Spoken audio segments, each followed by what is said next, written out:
If you're not sure what you want to do in life, don't go to college.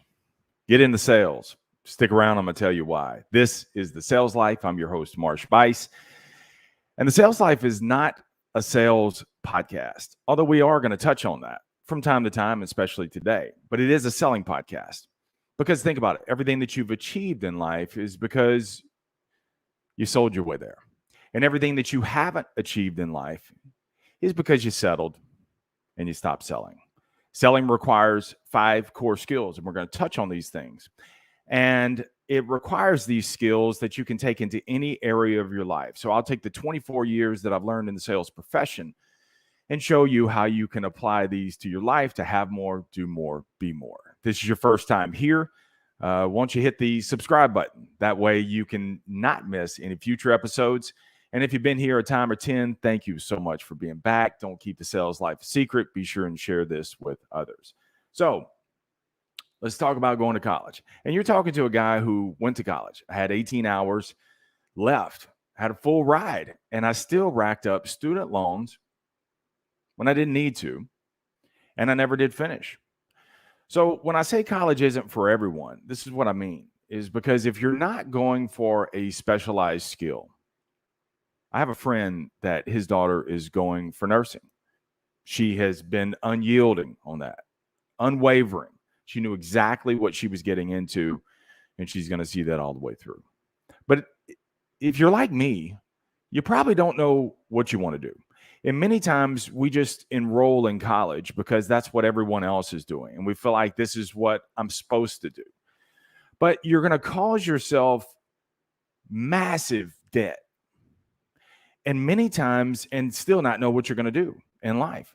And many times, I can't tell you how many people I work with, and they're buying a vehicle, and they're almost finished in college. And I say, well, what are you going to do? And they say, I have no idea. They don't know. They don't know because they just followed the herd. They got into it with everyone else. And so what I want you to do is I want you to try sales instead, because sales is a transferable skill. And I have so many people that say, Marsh, I could never be a salesperson. Yes, you can. You're selling your way through life. And so there are 5 skills, even if you don't make this a lifetime profession, you can take these skills into any area of your life. So I want to tell you, I want to break these 5 skills down that instead of getting into college and enrolling, get into sales. Be flexible in your mind here.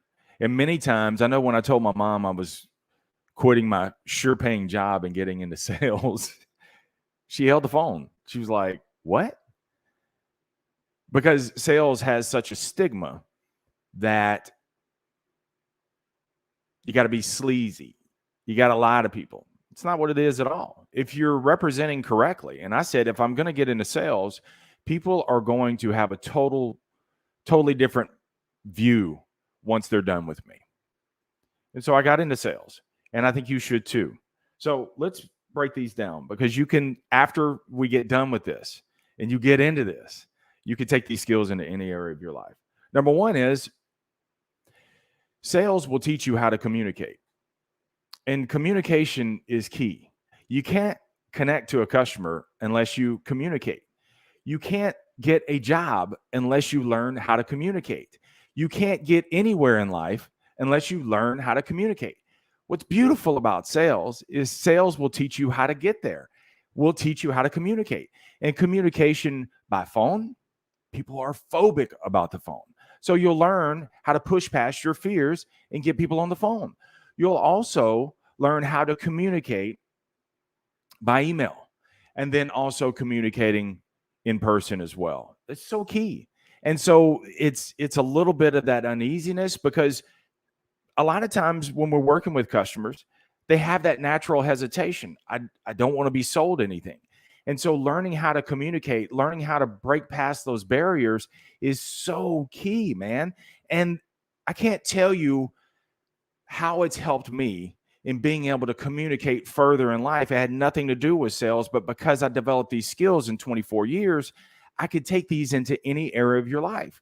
Now, the communication part works three different ways. You got to communicate with the customer, what I just talked about, but you also learn how to communicate with yourself as well.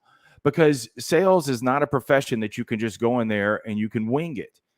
And you can say, oh, well, I hope I do well. No, you got to communicate. This is the end goal that I want. This is where I want to be. This is what I want to make. And sales is very lucrative because it's so hard. And so many times what you'll do is you'll set an end goal. This is what I want to make this month. And then you'll work it backwards. And that causes you to have to communicate working backwards. This is what I have to do. Communication also rolls hand in hand with, you got to learn how to communicate with your sales manager. So a customer or a situation, this is what's going on. And then you got to take that to your sales manager, and your sales manager leverages his many, many years of experience and says, this is how to think. This is the direction that we're going to go. Try this instead. That's the communication. And then rolls all back in one. Then you learn how to communicate again with the customer itself.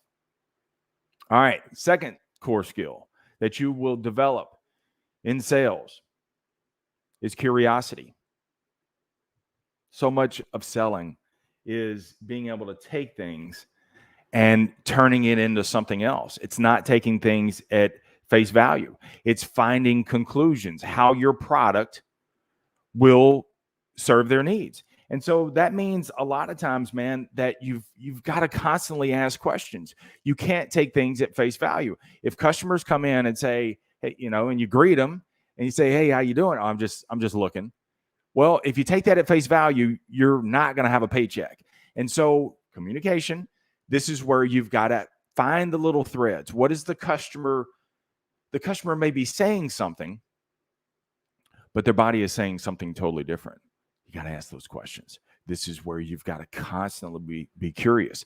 Also, you got to be curious about what's working, what's not working for yourself. 1 minute, and this is why I call it the sales life, because it so closely parallels life.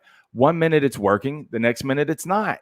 And so it's being able to take that curiosity bug that you start developing, and then you start saying, okay, what is working? What's not working? And then you tweak it from there. All right, third skill. So you got communication, you got curiosity. The third skill that you can learn in sales that costs nothing to do, that you can take into any area of your life, is creativity. Selling is not ideal. It's taking a bunch of ideas, and you take these ideas collectively, and then you package these things up. So what is it that you have that you can then make the customer want? Because many times you're not going to have the exact options that a customer wants. There are customers that come in and want a red truck. And if I don't have a red truck, then you've got to get creative. Why something is a little bit better, why it's a different color is better to consider, because you don't actually have it. So it's working that creativity. It's getting resourceful when you lack the resources. Think about this. When you grew up, you may have had a basketball rim, old basketball rim that was there in the shed, right? But you didn't have a goal. What did you do as a kid?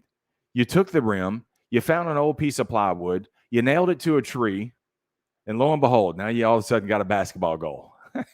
And then you walked off the 3-point line, and then in your backyard, you're shooting. And the root that's in the ground, when you miss, it pings, and then you develop those skills on that. See, that's the creativity part.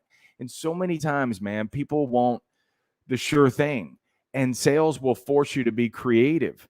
And that way, when you're in a jam in life, when you lack the resources, because you develop these skills, you'll be able to take these anywhere and say, okay, I've been in similar situations like this before, and I know what to do. This is why sales is so key for you. The fourth thing, so you got communication, you got creativity, you got curiosity. The fourth thing that sales will teach you for absolutely free before you get into college and spending massive amounts of money is it forces you to be a continuous learner. Learners are earners. You've heard that. And if you're going to earn more, then you got to learn more. And so in sales, the technology changes, your product changes, the economy changes, customers' buying habits change. I've been selling since 1998. I can't take the same skills that I've learned in 1998 and use those exact skills and use them today. It was very combative back then. It was very, very combative. But I can take similar traits, and now what I've had to do is I've had to evolve and learn the new habits, learn the new patterns, learn the different ways that customers are buying. So I can take these things and continuously learn. And sales, that's what sales does, man. It forces you to continue to learn. Now, the last thing, all right, let's recap it. Communication, creativity, curiosity, continuous learning. And the last skill, and probably it's my favorite, it's probably one of the most important, is confrontation. Productive confrontation. Sales requires you to confront some things, not only about yourself, but also with the customer as well. You got to be confrontational. Okay. So that means because you work in a rejection-based business, customers are going to tell you no all the time. Customers are going to decide, no, I'm not going to go with your product. And if you're not curious, if you're not creative, if you don't confront it, you're not going to get very far, not only in sales, but you're not going to get very far in life as well. So it's productive confrontation. Now, this takes time. This takes skill. Okay. So there are going to be times that you create a mess. And the confrontation part from confronting, maybe you confronted it the wrong way. But the confrontation part, you'll learn. The better you do this, it's like courage, man. You got to lean into it. The more you take on instances where that fear pulls you back and you push forward, the confront side, and you confront some things, you'll learn to weather those storms. You'll get your what sailors call the sea legs. And the sea legs are being able to get into those rough waters and being able to handle these rough waters. And there is nothing that I've talked about that you can't take into your life. All right? So the confrontation part too will require you, it causes you, a lot of times people say, well, I don't want to get into sales, or I don't want to be pushy. You must be pushy. You got to push yourself to be persistent with the customer. I don't want you to be pushy with the customer, but I do, because you learn to confront. I do want you to push yourself and push past those fears. Pick up the phone and make the call. Getting in front of a customer, getting in front of another customer. Customer tells you no. Customer says, do not sell me anything. Do not even try to buy. It's pushing past those things. And when you learn to do these things and confront these things, guess what? You can handle other confrontations in your personal life as well. All right. Now, look, sales isn't for everyone, but selling is. And so I would challenge you to put your ego aside. Many times people don't want to get into sales because they're like, well, man, I should be getting a degree, or I got a degree. Get into sales. If you don't know what you want to do, if you're not specialized, even if you've gotten a little ways into it and you're not feeling it, man, then you can pull, guess what? You can go back to school anytime that you want. But college isn't for everyone, but selling is. And so these skills that I just talked to you about, communication, curiosity, creativity, continuous learning, and confrontation. You can take these skills into every area of your life. So let me know what your thoughts are on this. Guess what? I'm at www.marshbuice.com. And that way you can find more episodes similar to this. Some of them have to do with sales. Others have to do with life, but it's all selling. Remember, the greatest sale that you will ever make is to sell you on you, because you're more than enough. Have an amazing day. Stay in the sales life.